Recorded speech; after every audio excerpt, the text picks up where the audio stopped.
Guys আমরা চলে এসেছি আজকে আর একটা ব্রিজ। এই দেখো এটা হচ্ছে শ্রীবর্ধন, আর এখানে কিন্তু অনেক ডেকোরেশন আছে যেটা বানিয়েছে গভর্নমেন্ট থেকে।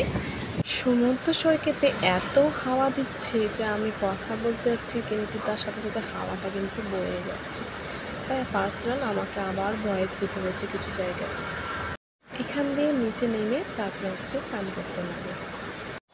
তো এই সময়টায় সব ছুটি থাকার জন্য সব এখানে কিন্তু মানুষজন এখন কম আসছে, আর এর পরের মাসে কিন্তু খুব ভিড় হবে। তবে এখানে কিছু মানুষ স্নান করে, আমি বলেছিলাম যে বালিটা কালো হওয়ার জন্য কম হয়, যেখানে অন্য তুলনায় অন্য জায়গায় বেশি হয়। তো যাই হোক, এটা সম্পূর্ণ লোহার তৈরি কাঁকড়াও, আর একটা চিংড়ি মাছও ছিল যেটা এখন আমি দেখতে পাচ্ছি না, এর আগে এসে আমি দেখতে পেয়েছিলাম। তো ভিডিওটা কেমন লাগলো তোমরা অবশ্যই কমেন্টের মাধ্যমে জানাবে, ভালো লাগলে অবশ্যই তো লাইক করে আমি জানি। আর এখানে এখন অল্প কিছু মানুষ আছে যারা এখানে ঘুরতে এসছে, তো হালকা হালকা আমরা ভিডিওটা তুলেও নিলাম।